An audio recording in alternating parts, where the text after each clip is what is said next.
This is Water Elemental. And this is Axis, and we are here today to talk about the League of Legends. It's an ongoing show. We talk a little bit about everyone's favorite MOBA-style battle game. Awesome knots. We got a lot of interesting stuff coming out this week. We, of course, have ZAC, which we're going to talk about here in a moment. We also have details on Lissandra. Full preview on her is finally available. We have some patch notes to talk about. We have a visual update. And some information regarding Shyvana and Trundle and their visual updates. There's some interesting stuff on the PvE, as well as a few tidbits of lore that came out with Lissandra. But let's jump right into it. Lissandra, we just got a champion reveal on her yesterday. Yeah. Earlier than normal. Shocker. It's a little bit frightening, actually. But there's a lot of cool stuff with her. She is the ice mistress wizard lady. She's got a lot of interesting abilities, but let's go over them real quick. Her first skill set, her passive, is Iceborne.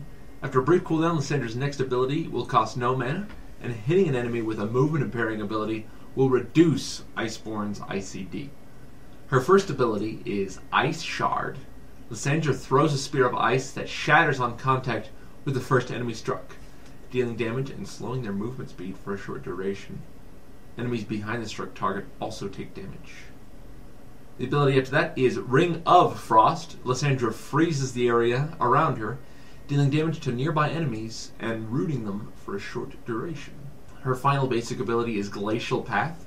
Lissandra casts a slow-moving, long-range Ice Claw in a line, dealing damage to all enemies in its path. Reactivating Glacial Path teleports Lissandra to the claw's current location. And finally, her ultimate is Frozen Tomb. When cast on an enemy, it stuns them briefly and deals damage, and dark ice will emanate from the tomb, dealing damage and slowing nearby enemies. On a self-cast, Lissandra will encase herself in ice, rooting herself in place and becoming untargetable and invulnerable.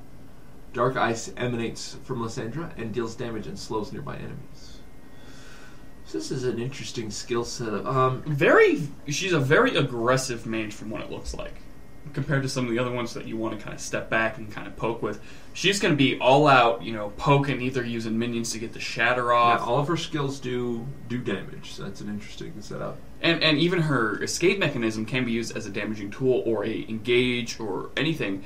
Glacial Path combined with Frozen Tomb seems like it's going to be a great item if you have Leandri's Torment. She jumps in with Glacial Path, hits Frozen Tomb on herself, and then dealing the AoE damage, putting Leandri's and everybody around him. I'm curious because on her ult it says it only roots herself in place.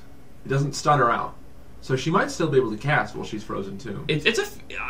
From the videos I've seen on the PvE, she looks like she just kind of sits there for a few seconds. It's like an ice block from World of Warcraft where you're invulnerable and the AoE damage around you. I hope they update the tooltip for that because I've got all kinds of ideas in my head for something like that.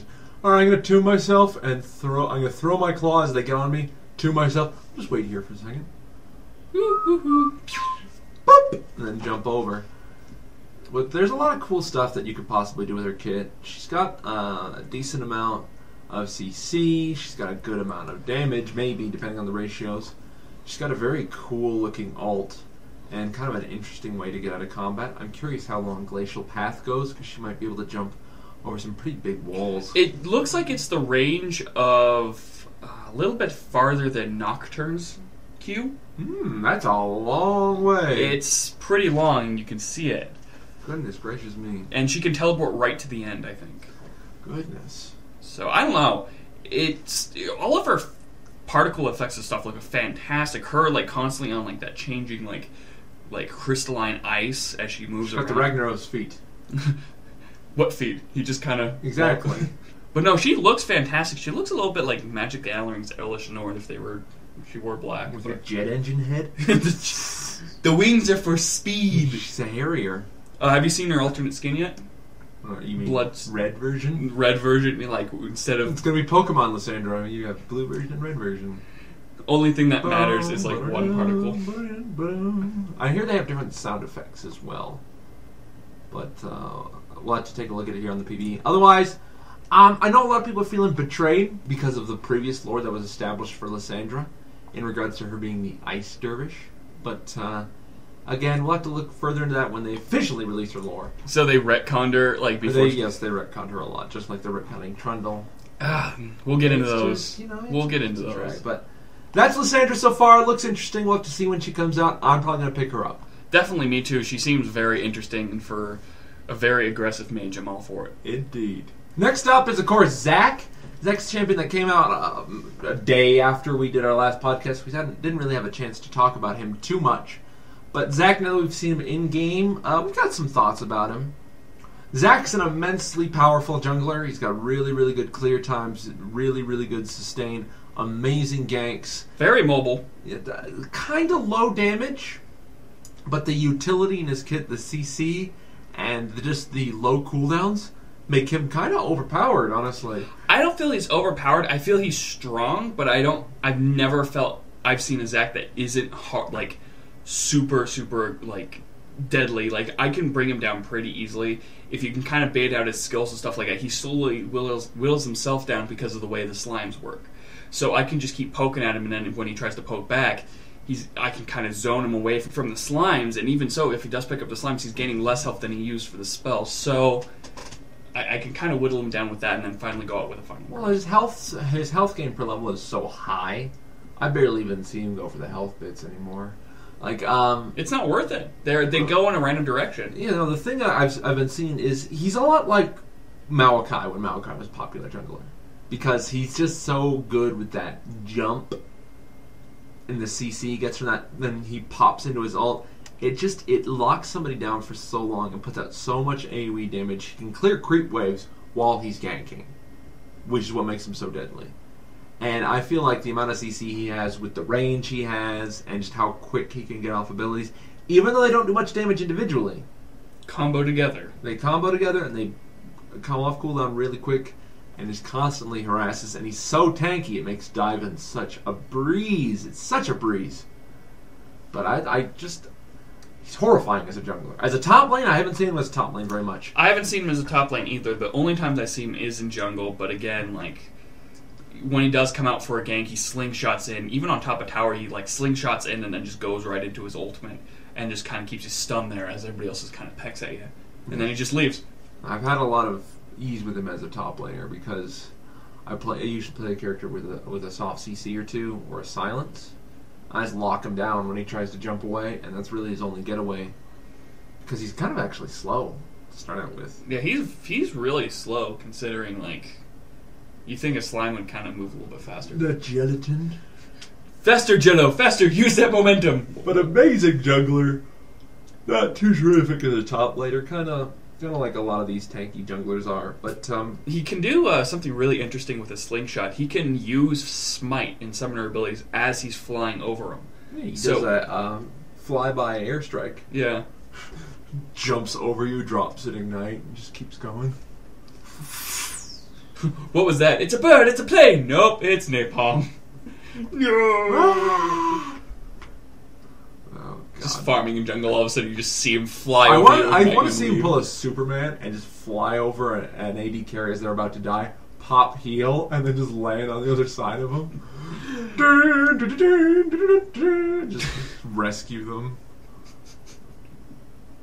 It'd be hilarious. But, ZAC! I've been seeing a lot of different builds with him. Kindle Gem has been very popular from as far as I've seen. There's certain things I've seen people doing Leandries, but that's not been too crazy popular. But there's definitely a lot of emphasis on getting cooldown reduction because the percentage damage he can do with his W, I believe, just stacks up so quickly if you're paying attention to it. And since he doesn't have mana cost, there's no risk of ooming yourself. You just have to watch your health a little bit. And with Warmogs being so prevalent, I mean, who gives a darn? Yep. But ZAC, I hate his voice. He has... I hate it. He sounds like Patrick Starr. I hate his voice. His lore is okay. The whole "I'm a good guy now" thing seems a little bit tacked on. Really? He's a good... I assume that he was still... He's a good guy. Yeah. Zahn came and messed with his parents, and now he's fighting back against Zahn. Okay, that makes sense, but... It seems a little tacked on. Yeah.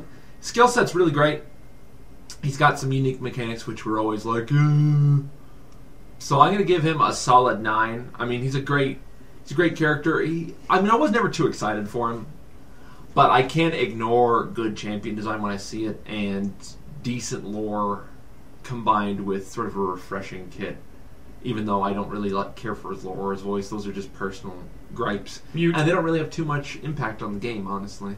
If anything, you kind of want your character's voice to be annoying so that way people are, global taunted towards you. Like Teemo. I don't know, what do you say?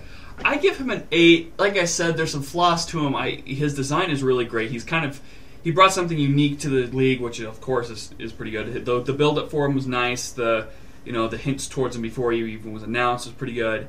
I just, honestly, as a jungler, that's like his best spot. I don't think he can really go anywhere else, because top, with the way what people are playing, he can't really compete against some of the other tops. So yeah, you can't compete with the sustain. No, he can't, and especially since he runs off health, and you have to be very conscious about if you're picking up slimes or not, where it would be and stuff. Since he gets so little back from using abilities. It's really difficult for him to sustain against a traditional just 9-pot start. Because it's like, you get like 75% back of what you give out for that each spell. So it's just kind of, it's weird. So even if you're picking up everything, you're still not gaining health. You're still kind of losing in a slower way. Yeah, and with the amount of harassing at top lane, that'd be hard to justify. But, 8 out of 10, 9 out of 10, good enough. Moving on from ZAC, Karma. Karma, I hate her. I think she's awful. She's boring. She doesn't have anything. Her damage is really low. They her moved utility her from... is really low. Her passive sucks. Her mantra sucks. Her lore is awful. The visual remake is the only thing good about this champion. All they needed to do was give her a better early game, but instead they reworked her whole kit to make her a mage instead of a support. Support was where she was supposed to be, and that's where most people wanted her. She was supposed to be an aggressive support, which yes. we don't have it like any of. We have Blitzcrank and Thresh, and they're only aggressive because of their pulls. So when you take away the one champion that has that role, and is probably one of the best late game supports in the game, and you just completely get rid of her for a generic mage who has way too high cooldowns. At level 18, with 40% cooldown reduction, her ult, her mantra, is 27 seconds. That is extremely long, considering that she needs her mantra for most of her combos. And even if she's supposed to be a mage, she's a pathetic She mage. is a pathetic If you mage. compare, let's just say, mantra Q into a mantra W at level 6, right? Yes. Her damage combo. Yeah. That does about, I believe, 250 damage. You compare that to Annie, who does QWR. Same as Karma, same three buttons. It's about 650 damage. It's just, she's so lackluster. Everything that was fun about her was removed. The fact that, okay, I have the lasso that if I move between minions and stuff, I can deal damage in slow. Got rid of that mechanic. Got rid of her AoE heal. Got rid of that. They got rid of the shield that deals damage for a movement speed buff. It's not as good as what they should have done with her. And they got rid of everything interesting about her and gave us this bland, generic Slate again. Instead of having a bland, generic character that just needed a bit of tweaks, we got a really good-looking character that's awful. 3. I'm giving her a 3. I can give her a 2. There's nothing about her that makes me smile. I don't like her look. I don't like her kit. I don't like her ratios. I don't like her lore. And I've never been fond of her voice. No, her new voice is awful. It's just a bad champion. I liked Karma. Back when we gave her I have tons of friends who liked Karma, and I just couldn't play her because people didn't like her. Yeah, you couldn't justify the early game. No, you couldn't justify the early game. And once you got late game, either they're steamrolling you or you're steamrolling. So there wasn't a middle ground for her. And that's what we needed for this champion, was a middle ground. Moving away from Karma, there's 2 champions on the horizon that are also getting visual updates. Sejuani and Trundle. Sejuani is getting an entire change to her kit, whereas Trundle is merely getting a facelift to his kit. Not really changing anything, just making it more cohesive and moving around some of the values a little bit while removing some values on other bits. Sejuani, this is definitely needed. She has kind of a confused champion design, and her skills are actually shaping up to look decently well. as well as our visual update. I'm actually very excited with what's going to happen with Sejuani. We're not going to mention the skills because they're still tentative and everything's been moved around and they've kind of been different in the past couple of weeks, so we can't really be for sure on what she's going to be getting. But Trundle, on the other hand, he relatively has the same skills, but they've been kind of renamed and stuff to fit the new Ice theme, which I think is dumb. Trundle, they're trying to make him relevant. Before he was a troll that didn't really have anything to do with anybody. But he was still a good guy. I mean, he was saving his people from a terrible blight. And while the trolls had a bad reputation, he was kind of a nice guy. He was goofy while he was in this terrible sort of plight. And, he was personal, likable, even though he was a little bit buggy. But he was always a decent pick. He was never a bad character. He just had some, like we said, some hanging and clipping with his own model. And he just wasn't pleasant to look at, which...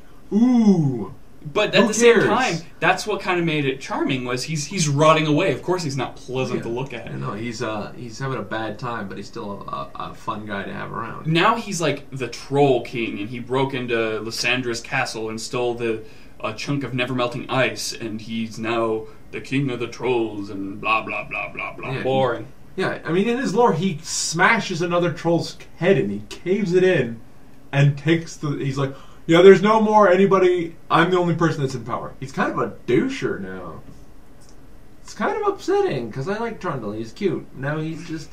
Yeah, I hate everyone. For people new to the game, that might be relevant. But for those of us that actually pay attention to this stuff, it sucks because it's a portrayal of a character that I've enjoyed, and they could have done so much more with him. It's a shame. But I don't know. With how people are responding to the Karma rework and all the backlash they're getting. Maybe they'll take a second look at it, but I can't imagine they will with all the stuff they've put out up for it. But it's hard to say. I mean, it's weird to me to think that this happened because people didn't like the way Trundle looked. Like, people won't play a character because they don't like the way they look. Like, I can kind of get that to a degree. You don't play Ezreal because you hate him. I don't play Ezreal because I think he's boring, and I don't like the... character theme. Okay? I don't like him because he's visually unappealing. He is visually unappealing, but if I really dug his story, I'd totally go for it. Yeah. Just like all kinds of stuff. Abaddon. I hate Death Knights. But Abaddon from Dota is such a compelling and cool character with a really neat kit. I was like, whatever. I'll get over it. I'll death coil people in the face. I don't care. If I find something compelling, I'll play it. But the fact that people are like, well, Trundle's got a really good kid, but he's just not fun to look at. It's just like Urgot. It's like they're forcing him into being an ice troll now because of this map. There's no need for that. They said they wanted to make Trundle relevant to the lore. To the lore. There's other ways you could have done that. There are, and they just decided not to do them. And it's a shame. It's a shame. Speaking of which, there are more things they're adding into the game on the PvE right now. They have a list of new skins that are coming out. The first one was one we talked about earlier. It is the Anivia skin, the really weird, like, bone-shaped one. Yes, it's Frostbone or something. It's Black Frost Anivia. We also have Ice Drake Shyvana and Runeguard Volibear. These are all somewhat having an ice motif, and will likely come out with this big Freylord patch. Similar, I imagine it'll be similar to the big... Twisted Treeline patch that came out, where it's just going to be a bunch of stuff that's sort of themed around it. Which I had no problem with that, mainly because I like Halloween, and they did a better job building up to it, and they didn't have crappy reworks to it. I mean, they did have the crappy lore. But... The lore was crap, but I kind of excused it for the theming. But with this, it's just... Shyvana, the skin itself looks actually really good. It looks kind of similar to Glacial Malphite, which is a skin we both love. Yeah. Which, I think that's why I like it. I'm just glad they're not fire skins, honestly. To cool off the heat of the skins, they give us a bunch of ice ones. But it's all tentative. I don't know if it's all going to be released at once, but it would make sense if they did something similar to what they did with Twisted Treeline. There's a couple of other cool things on the PvE right now. There's a new thing for, like, summoner icons, which we're totally not clear on what's going on there. What I kind of decoded is they evolve the more you use them. But instead of having, like, the icon itself, be like changing the more you use it. It's like, okay, if you use the minion icon and win 10 games, it becomes Christmas Earth. Okay. And if you try and grind up another icon, you lose Christmas Earth. And it's like, oh, shoot. What's the point? Yeah, it seems... And what happens to us that actually, got the icons originally? What happens to that? Oh, we're not going to talk about that yet. Oh, and another thing they did, they're putting in a new item, build your own kit thing, and they're taking out the achievements tab. So... they said they want to do achievements, but right now I think that's a better choice, and then have achievements in some other part of the game. I don't know, man. People have been wanting kits for a while now, and I wouldn't mind having them. Yeah, I mean, it's a needed feature, but it's kind of like when they were like, okay, we're going to do a Dominion rank, and they added the Dominion MMR rating, and then they took it out, and it's such a tease. It's such a tease. League is awful about doing that. Really, and they don't even say anything about it, is the worst thing. They're just like, yeah, this is gone now. And everyone's like, well, what happened? Oh, It's like Magma Chamber, What's Magma Chamber? Oh, serious. Alright, Magma Chamber's going to be coming out. Here's all this cool concept art. And then, like, 6 years, like, hey, what's going on with it? Oh, we shelved that, like, 2 years ago. What are you talking about? Dominion! And we're like, why didn't you tell us? I don't know. League's been really awful about that lately. But we're kind of rambling. Other information coming up is some delicious new price reductions. These are cool stuff that they're resuming again. Skarner, Warwick, Talon, and Riven are all having their prices knocked down a little bit. They're kind of staggering the way they reduce the champions, and I think it's just laziness on their part. This is stuff that should be going in with each patch, with each new champion release. Instead, they're just doing it all in one big block. But who knows? Good way for newer summoners to get their hands on some of these fresher and more interesting champions. But we'll see what happens in regards to purchases of said champions. Speaking of champions, Cho'Gath! What's going on with Cho'Gath? Cho'Gath got his own 16-bit video game last April Fools. Last April Fools, eh? Meaning 2013. Oh. It was League of Legends Cho'Gath Eats the World. It was a Rampage-style game, and it was freaking awesome.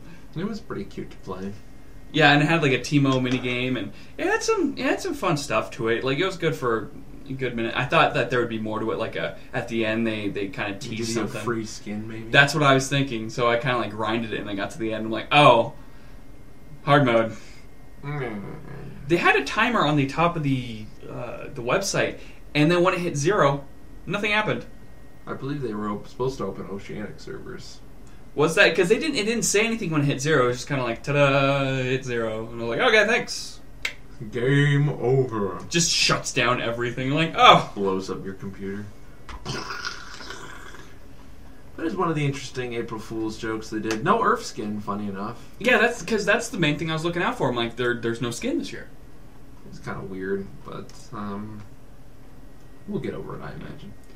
And after the fiasco of last week's patch, both NA and EU are getting 4-win IP boosts. We gotta be stingy with those. Hold on, that one IP boost, gonna bankrupt us. Exactly. But originally it was just going to be the US servers, and then they realized that EU had also really broken servers that day, so which is funny.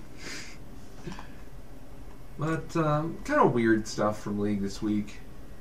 A lot of rambling on our part because there was just so much that kind of built there's up. Tons of stuff, and we're both kind of opinionated about it. I've been having a real hard time being good about League lately, so it's a little bit goofy for me. But yeah, traitor. All kinds of cool stuff, and we're gonna move on to our own section now. Our first question this week comes from Mester12, and he asks, "What was the moment of your childhood which made you think you would love to play video games? Mine was the original StarCraft game that made me a gamer. To me, it was Mega Man X and Zombies Ate My Neighbors. Those two games in the same year I played was actually the games that inspired me to become a game designer, because those games just kind of tossed me into just gaming and what potential they had, and so that's what threw me in. And after a while, I just kind of played casually, and then as I got older, it was World of Warcraft that really kind of stepped it up for me and rated for about 4 years. I became the best North American paladin on my server. Not even true. I was! Back when Nax came out for the second time. It's not even close to true. How do you know? You know, your story actually makes mine look kind of awful. Bam! The moment in my childhood where I first started enjoying video games, man, that's a long time ago. I think I was playing Math Blaster on PC. Not on the gray ass Max. I had so much fun just manipulating. Even though it was a learning game where I was jumping around and doing that, I think that was the first game I ever played. What? I remember Math Blaster, but there was no. The first game I ever played was on an SNES. I played Duck Hunt and a Muppets adventure game. And I was like, this is weird. I kind of fell out of video games. And then I played Math Blaster. I was like, alright, I could do this. Hold on. You know, you've got classics like Legend of Zelda, Mario. No, seriously, I never played any of those until like I was like 16. I didn't play Legend of Zelda until I was like about 15. No, seriously. I played not Ocarina of Time, Link's Awakening, but I never played the original. I was like, this game's fucking hard. I got a PlayStation a couple of years later. Well, not many years later, actually. And I was always playing SNES over my friend's house. Mortal Kombat, was the game we played.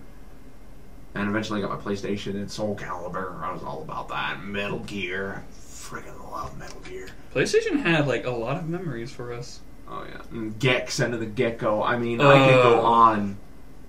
It's just all Monster Rancher. I remember Monster Rancher. There's all kinds of games. But, yeah, the video games that got me into video games, Muppets, Math Blaster. Those are the two. Oh, gosh, I am just pathetic. But we love questions here, guys. We'll impart horrific personal information. And if you have questions about us, about the show, about League of Legends, about other MOBAs, about video games, about really anything, we're just excited to talk to the audience. And if you want to ask us about something, send it to our email. It's bestgaming@gmail.com. Post it in the comment section below. Send it to our Facebook or whatever, really. We'll just read it. We'll on the other show. We'll have a great time. Our contest is over. We're kind of waiting and seeing if there's any late entries. We're going to let it slide on this one. But we have kind of a decision, and we are going to announce it later in the week or next episode. Just a heads up for everybody. I'm dealing with a lot of spamming and stuff. We're going to be getting a new forum, so yeah, the spamming has gotten to the point where I cannot keep that forum up and running. Nice. So I'll let you guys know what's up with that. We're going to try to get more use out of the site. I know I've just been very busy, so yeah. But yeah, look forward to that, and we'll announce the winner very soon. Otherwise, it's been Axis and Water Elemental. And do you ever feel like we're being watched? I don't know, actually. Do you ever feel like you're being smelled? No, get your nose away from me.